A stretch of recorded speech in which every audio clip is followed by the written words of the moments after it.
Not Battlestar. Anybody but Battlestar. Kill frickin' John Walker, please, anybody.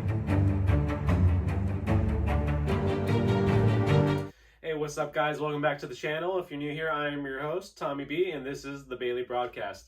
Today we're going to be talking about episode 4 of The Falcon and the Winter Soldier. We got a lot to dive into today, so let's get to it. I thought this was the best episode so far in the entire season. It was the most well-rounded episode, and I really just loved how they kind of tied everything together.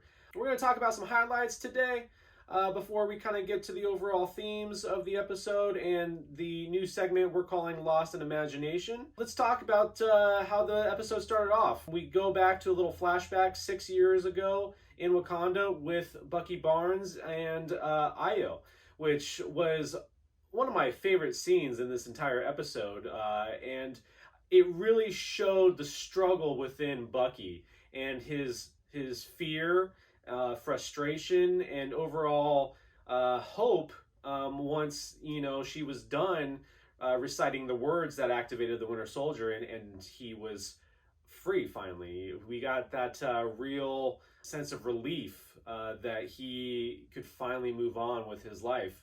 And it was a very powerful moment, for however short it was. We really got to see some great acting by Sebastian Stan there. I mean, it was super, super emotional, and I really, really dug it.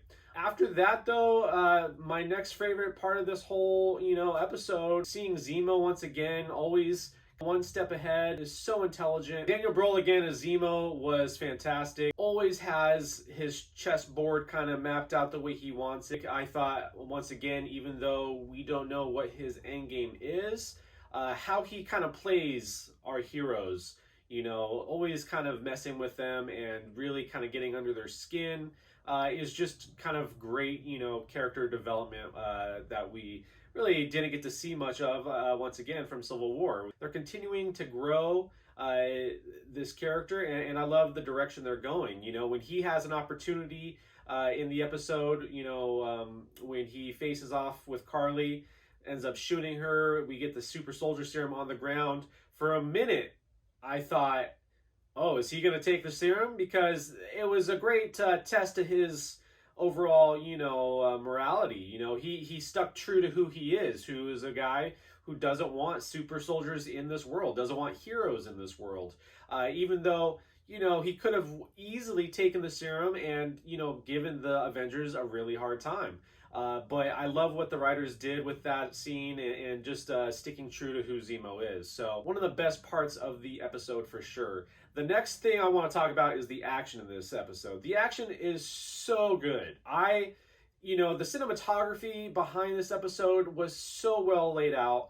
My favorite action scene, though, was with the Dora Milaje. When they step in, we see Ayo in the beginning tell, Bucky they got 8 hours with Zemo before they come after him. And when the Dora Milaje come after him, it was such a badass scene. To see the Dora Milaje put John Walker in his place was, something that I really enjoyed, obviously. I mean, not to kind of crap on John Walker too much. Obviously, I kind of, made fun of him and hoping that he would die in the beginning of this video, which I don't really want, but the guy had just been rubbing me the wrong way, and for him to get the ass whooping that he needed from someone who's not even a super soldier was really, I think, an eye-opener for him. Obviously, we see him say later on they weren't even super soldiers, and they kicked my ass. And I think, with every character, every main character in this show, Bucky, Falcon, Zemo, John Walker, we really see some, character development that is easily digestible and realistic to the audience. I mean, he is struggling so hard to be the Captain America that he wants to be. Obviously, he's not a bad guy. He's trying to do the right thing. But, like we saw in Captain America: The First Avenger, Steve Rogers was chosen not because he was the most athletic. Before he took the super soldier serum, he was a little guy, but he had the biggest heart and the best attitude towards life and the best ethics and just morals. And that's why he was so special. When we hear the doctor, I forget his name, but when he's talking to Steve Rogers before the night of the operation, he says, what the serum does is it takes that power and puts it at the forefront of who that person is, right? Who is good will become great, who is bad will become worse. And in the case of John Walker, he obviously doesn't have the super soldier serum within him yet. But I think we really kind of start to identify him as someone who isn't really morally ethical, who doesn't have the heart that Steve Rogers did. And obviously, who did? He was one out of a million. So, this kind of reversal that they're doing, I think, is super clever, because Steve Rogers wasn't a soldier before the super soldier serum, but he became one of the greatest soldiers, the first Avenger. With John Walker, he is a soldier first. He was someone who had all this history that the government just, kind of gave the shield to and said, yeah, you're worthy, but he's not worthy. And again, going back to that action scene, that fight scene with the Dora Milaje, I think it really kind of put him in his place. But also at the same time is almost, once again, pushing him over the edge. And that kind of leads me into the next best part of this episode, which for me was the overall theme of the episode, which was power and how should power be distributed, who should be in charge, and what power can do in the wrong hands. And it's such a great thing that this show is doing with the underlying messages, and I just love it. It's so political at times. Some of the dialogue in this episode was it was like listening to a thesis almost. You had so many different perspectives coming from every character that you kind of had to sit back and was like, yeah, you know what, I understand what they're saying and I understand what they need to do, but is it always the right thing? And how they go about doing it, is it the right way? And that was another great part. When Sam the Falcon is sitting with Carly after kind of interrupting or getting together after the memorial, they're just having a conversation about how the world has changed and how Carly and her group of flag smashers are trying to make it obvious that yes, when the world was to shit and that 5 years that people were gone, there was some good that came out of it. People were helping people across borders that normally wouldn't help people. So now that people are back and they're taking those jobs away and those homes away from people who didn't get snapped out of existence, where are they supposed to go? And Sam says, I agree with your fight, I just don't agree with how you're fighting it. And that was just another great conversation. I loved it. It really kind of puts things in perspective for you. So the next thing I think we have to talk about is, again, with the overall development of the characters. We see a lot of great conversations, a great viewpoint from each one of their, beliefs. The whole conversation between Lamar and John Walker, I thought was great. He's having a horrible, day trying to figure out what to do, how to be the best Captain America he can be. And we see, obviously, during the episode where he actually gets a hold of the last vial of serum and he puts it in his pocket. And he's trying to talk to Lamar. What would you do? Would you take the serum? Lamar's like, hell yeah, I would. And he's like, but wouldn't you be afraid of how it could change you for the worse?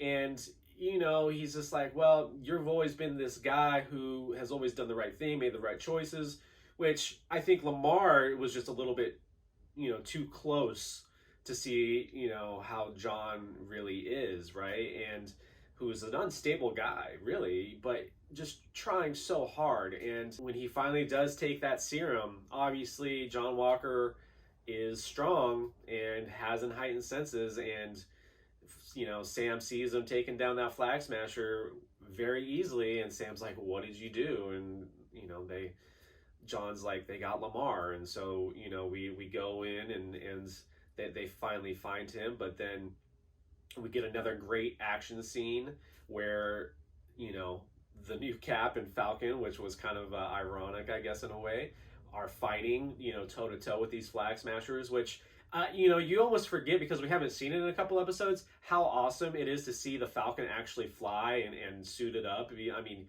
he was going toe to toe just, pretty easily. Not, like John Walker with the super soldier serum, but how he used his wings and the jetpack. It was super cool. And, then Bucky gets involved and he's, throwing knives down to the ground. And it was just a great, great scene, which, unfortunately resulted in the death of Battlestar. And, I don't think enough can be said about how big of a moment that was, not just for the show, but for John Walker to see, his best friend get thrown into that pillar and look like he broke his neck and ultimately die, that just really put John Walker over the edge. And I really think we got to see how messed up he is inside, and even before that. And now with his best friend gone, it takes us to the end of the episode, which was so tense and so just like, oh my God, what is going to happen? And he gets that one flag smasher who ultimately was a fan of Captain America before the blip, and was just like, had every opportunity to just take this guy under arrest, find out more information, but no, he is so heated. John Walker is so furious and angry. He wants an eye for an eye, and he takes that shield and just kills the flag smasher right in front of everybody in public. I mean, what worse time or place for that to happen? I mean, we're in an age in the MCU where, yes, most of the heroes, most of the Avengers are seen as, saviors of the world, but a lot of them are still kind of seen in a negative light. And for the symbol of the United States to be killing a guy who's like, I give up, in front of all these people who are recording it, that's not going to do anything good for the Avengers, for any hero, period, because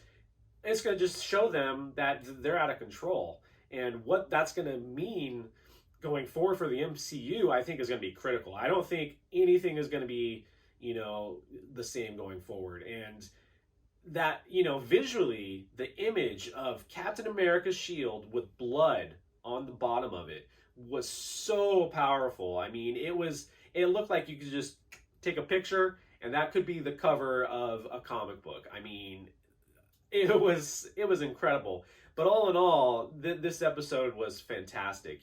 Between the great emotional scenes, the great dialogue, the great action, the overall underlying themes of the episode, which, was about power and how it should be distributed, was fantastic.